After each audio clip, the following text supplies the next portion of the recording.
With more and more evidence being released of Takeoff's passing, many big names in the rap industry are now speaking up on what they believe happened, as DJ Akademiks stated this during an interview last week. Quavo says, you know what, I'm gonna walk off. He's like, yo, let's go. But I'm gonna also be honest, he says something that I think could have incited the whole thing. Not that necessarily is his fault. He says, man, let me get up on out of here before I hurt somebody. And when you think about all these situations, like Quavo says that, I think that sets in motion, granted the argument sets everything in motion, but him walking away and saying that, I think someone acted on behalf of whoever he was arguing with. The guy with the either seen someone else brandish, he pulled out his, Quavo's already out the mix, so he's back there, the melee's here, Takeoff is still in the middle. Now, once DJ Akademiks gave insight on Takeoff's passing with Quavo's actions at the Houston Mall, eyewitnesses at the scene gave a very similar message about Takeoff that Quavo had during his speech at Takeoff's funeral. Here's Quavo's reaction. You always with me, and we did everything together. Since we was kids, you been by my side, looking up at me with them eyes. Same eyes you got as my sister. Waiting on me to make the next move, then you followed up right behind me. You always made sure I did it first, so you can do it right with me. You never competed with me. We was always on the same team because you hated playing against me because I always played too hard or too rough. And I can hear mama saying, not too rough, son. Remember our first dream was to be tag team partners in the WWE. We fell in love with WWE wrestling. We had every... Now, during Quavo's message, he states, and I quote, "Takeoff super quiet though, quietest in the room, but paid attention to everything going on in the room. He's always been like that. Nothing ever really bothered Take, and he didn't bother anybody." Now remember that part of the message as it relates to the witness's statement that I will be sharing shortly. After Quavo's speech at Takeoff's funeral, the Houston police announced the arrest of the main suspects in the passing of Takeoff. As it was reported by Rap TV, and I quote, "Just in, Takeoff's passing suspect Cameron Joshua, aka Lil Cam the Fifth, has been arrested on firearm possession, with the official arrest paperwork added to the tweet. But while recording this video, another suspect has now just been arrested for the passing of Takeoff." As DJ Akademiks tweeted, and I quote, "Police arrest man for the passing of Takeoff. His name is Patrick Clark. Sources say in Texas that he's commonly known as DJ Pat, with Akademiks adding his mugshot to the tweet. Akademiks also then tweeted as well, according to court documents, Patrick Clark, aka DJ Clark, applied for an emergency passport just days after the passing of Takeoff, and then he booked a flight to Mexico. When police arrested him, he had large amounts of cash, and prosecutors claim that he's a flight risk for bond. Now, with the arrest of Cam and Patrick, this now confirms a lot of what eyewitnesses claimed happened on the day Takeoff sadly passed, as the new information begins a new story,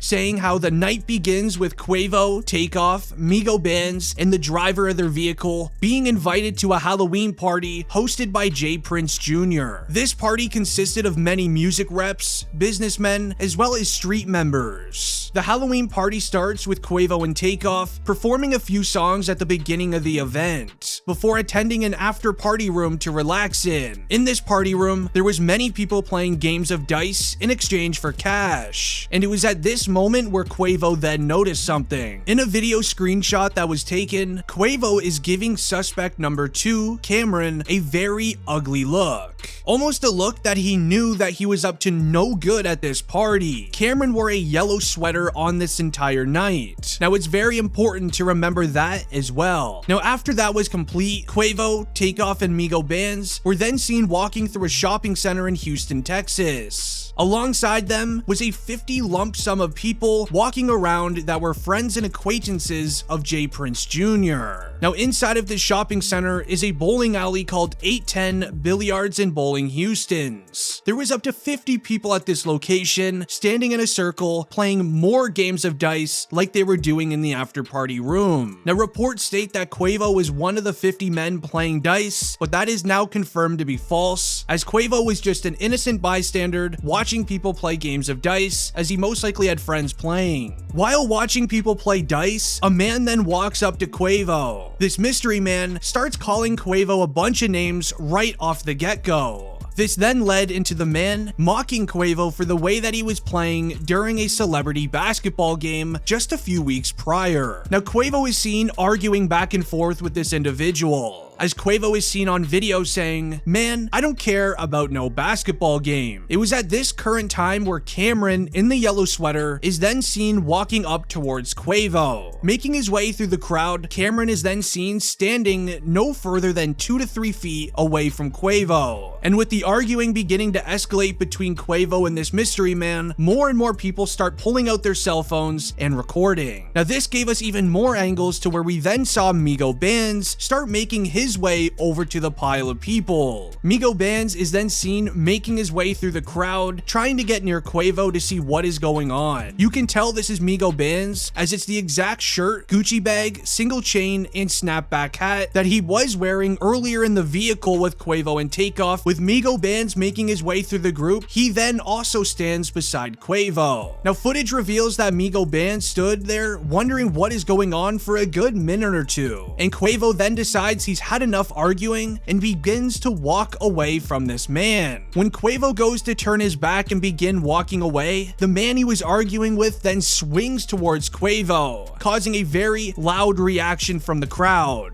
With the loud reaction from the crowd, Takeoff is then seen taking a few steps forward in order to protect Quavo and back him up if things got ugly. Then with Takeoff moving closer and closer to where Quavo was, this is when one of the 3 suspects then pulls out their firearm. With one of them pulling theirs out, the other 2 then do it at the exact same time, as everyone knows what was just about to go down. Eyewitnesses claim that it was MigoBands who used his firearm first, that I will share here in a moment, but as of now, it is not confirmed. Somebody used their firearm first, which then made the second guy use theirs, and then the third suspect use theirs, as there is MigoBands, Cameron, and Patrick Clark. And with all 3 men raising their firearms and using them, Takeoff was then affected by strays, as he was just kind of in the crossfire. Now, with the sounds of firearms being used, the 50 lump sum of people standing around were all seen then sprinting away, ducking for cover and hopping over benches and chairs. Meanwhile, sadly, Takeoff is seen on the floor of the mall with Quavo standing right by his side.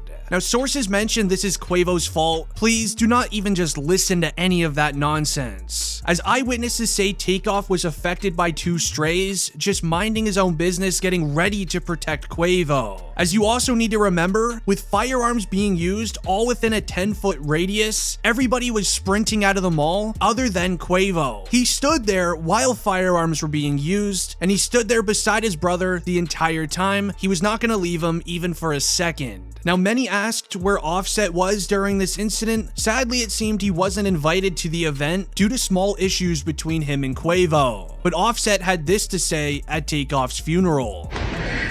Change the culture of music forever. You did that, Tate. You changed that flow. That flow came from Tate, the originator. The originator of that flow. You changed the music. Lord, give us the strength. Just give us the strength, the family, everybody, give us some strength. I don't want to question you, God, but I don't get it. I don't get you sometimes. And I believe in you, Father.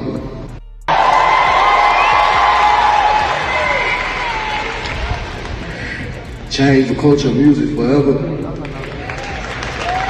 You did it, Tate. And now here is what the eyewitnesses said about this scene. A female named Elizabeth that was at the scene of the crime was actually standing beside Takeoff right before this went down. As she tweeted, "I'ma speak on this because I feel like I have to. I was right there, next to Takeoff. They wasn't arguing about the dice game. Quavo was pressed and Takeoff was then hit by strays, as firearms were used for no reason. Rest in peace, Takeoff. He didn't deserve that, as he was too to himself the entire night. Now, this tweet had text messages attached to it, but people are assuming another one of her friends that was also at the scene and what her perspective was. As the text messages read, firearms just started ringing, but they were coming from somebody the Migos was with. He was using his firearm wild, and he hit Takeoff on accident. Then the other people started using their firearms back, and I think he got hit again. But ultimately, his own guys did it to him, because when he got hit the first time, I saw him. Now, if this eyewitness is correct, and that is a huge if, it reads that Takeoff was affected by somebody he was with the entire night. Now, that would be none other than MigoBands, as he was also seen holding a firearm not only at the mall before it happened, but also in the vehicle earlier on in the night. Now, I'm curious to know what you guys think. Leave a like on the video and don't forget to subscribe if you're new.